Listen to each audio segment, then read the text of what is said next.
Nabi Muhammad SAW ketika para nabi dicipta, Allah titipkan nur pada diri mereka. Maka nur itu ada pada Nabi Adam. Nur itulah yang membuat malaikat harus respect kepada Nabi Adam.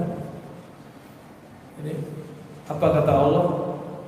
Wa iz qulna lil malaikati isjudu li Adam fasajadu illa iblis. Ingatlah ketika kami berkata kepada para malaikat, sujudlah kepada Adam. Maka semuanya sujud kecuali malaikat yang sudah dipecat, diganti namanya jadi iblis. Berarti inilah hakikat Nur Muhammad. Jadi kajian Nur Muhammad itu gak jauh-jauh dari ayat ini. Istilahnya yang mungkin tidak semua orang paham dan tidak semua orang terima. Kenapa Nabi Adam dijadikan kiblat oleh malaikat untuk sujud? Karena dalam dirinya ada Nur Muhammad SAW. Jadi malaikat aja kalau melihat nur itu tunduk. Masa kita nggak tunduk disebut nama Nabi Muhammad? Kita kalau tengkar di Arab, ramai nih, sebut aja Nabi Muhammad, langsung pada biar mereka, langsung pergi. Ya. Istri saya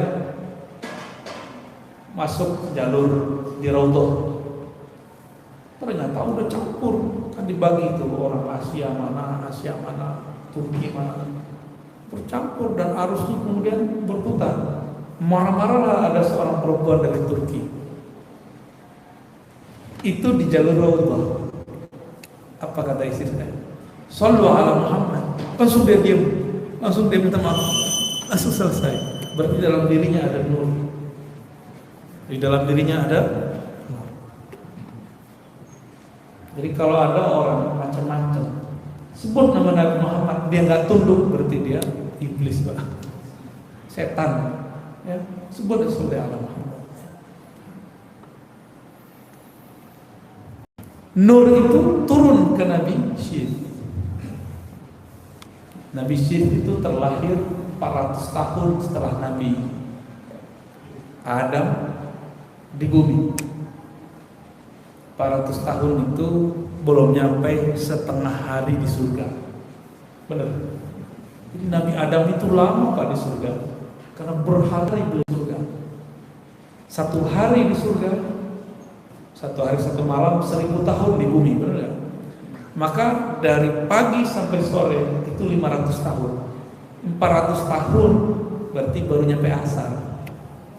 Ya, baru nyampe asar di surga, baru lahir siapa? Syith, tapi lamanya bukan main. Berapa lama?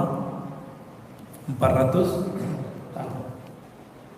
Nabi Syith diberikan cir nur ini, tapi Nabi Adam tidak memberitahukan abangnya. Abangnya bernama yang membunuh, siapa namanya? Qabil. Jadi sebelumnya kisah masih ingat?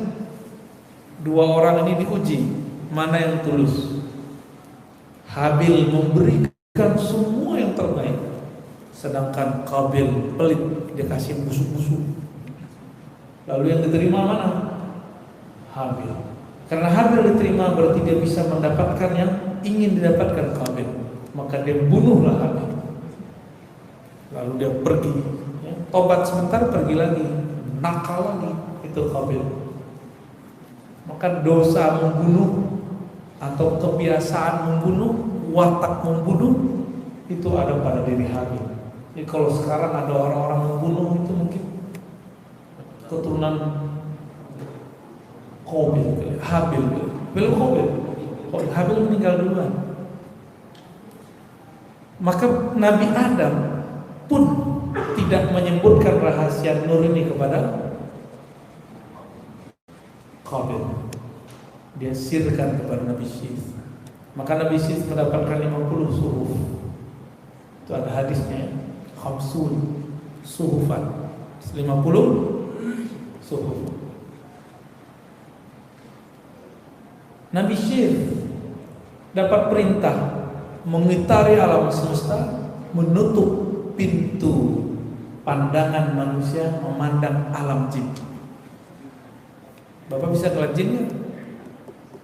Ada yang bisa ngeliat jin depan masjid? Ngeliat setan? Ada yang bisa lihat? Dia mimpi dulu baru bisa lihat ya. Wah, ini dia baru disebut baru jodoh itu benar. Sini. Insyaallah. Khair, alhamdulillah. Masya Allah, mantap. Jodoh bener ya, bisa disebut. Antum ngabarin? Enggak.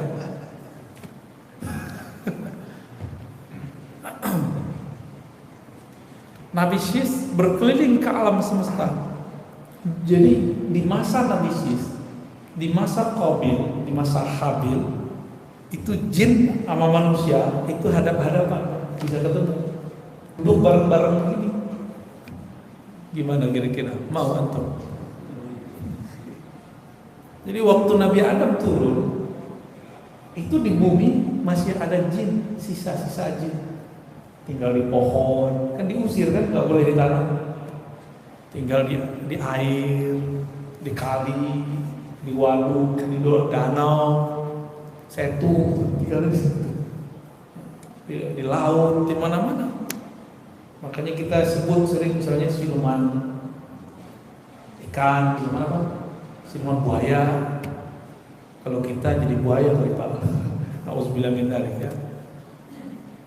Apalagi ada mereka yang agak hebat, tinggalnya di udara, punya sayap terbang, tinggal di awan-awan. Nah itu jin-jin sakti itu, yang dia menjadi tentara setan, bisa menyesatkan manusia. Jadi kalau ada orang merasa dibawa ke alam langit, paling diajak ke awan-awan itu. Ya, itu banyak, udah banyak yang ngaku-ngaku suluk di langit, padahal itu baru langit jin. Disebut sama dunia.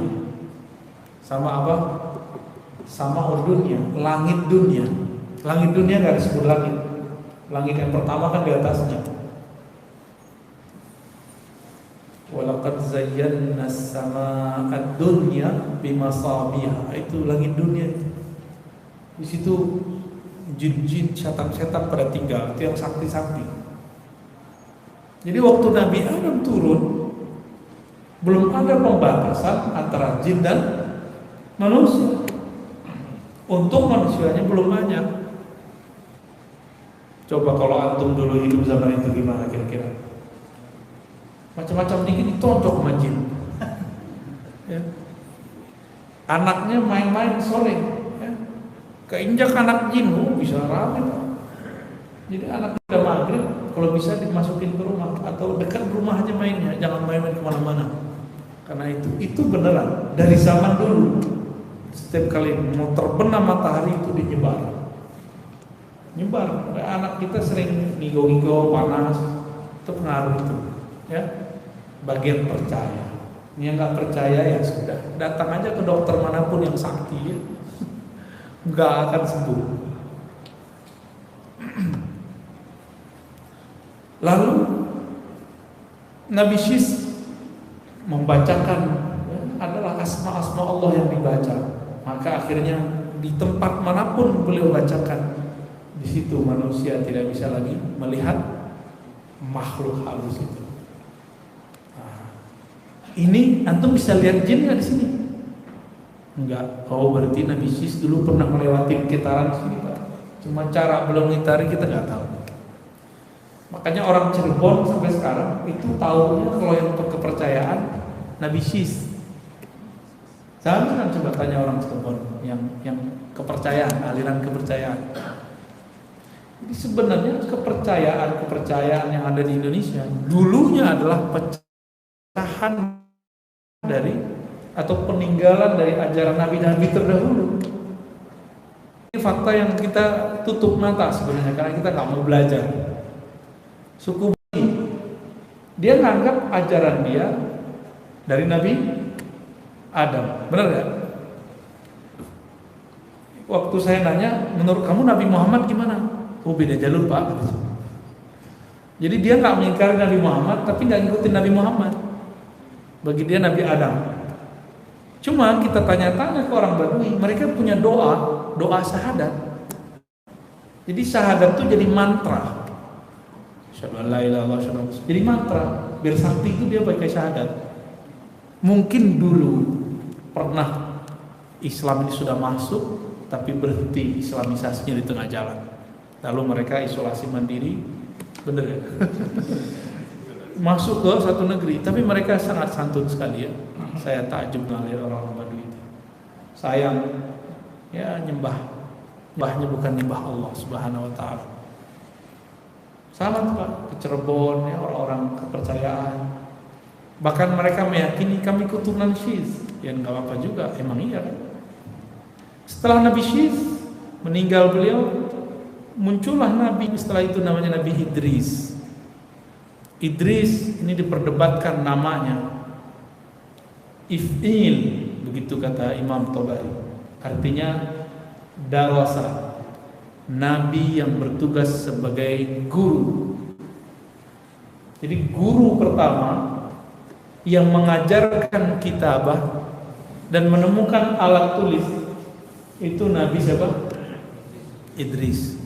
Jadi Bapak sekarang nulis tuh, nah, kan ada yang nulis itu Nabi Idris. Bahkan kita nulis di note sekarang itu karena Nabi Idris. Nabi Idris ini oleh orang Yunani disebut dengan Hermes. Tahu Hermes? Bukan gemes Pak. Hermes, pernah dengar? Hermes namanya. Kalau orang kampus paham maksudnya. Hermes itu tugasnya bagi orang Yunani translator, mentranslate kalam ilahi. Allah turunkan kalam, dia translate. Proses mentranslate itu disebut dengan hermeneutika atau hermeneutik. Sekarang di kampus-kampus ada namanya ilmu tafsir ala orang barat, namanya hermeneutik. Kalau kita kan sudah punya ilmu tafsir, jadi kita nggak butuh amat. Tapi kalau mau tahu dari situ asalnya, ya. Ilmu itulah yang turun ke Yunani. Nanti ke Yunani nanti turun. Cuma di Yunani nanti ada lewat jalur Nabi Sulaiman.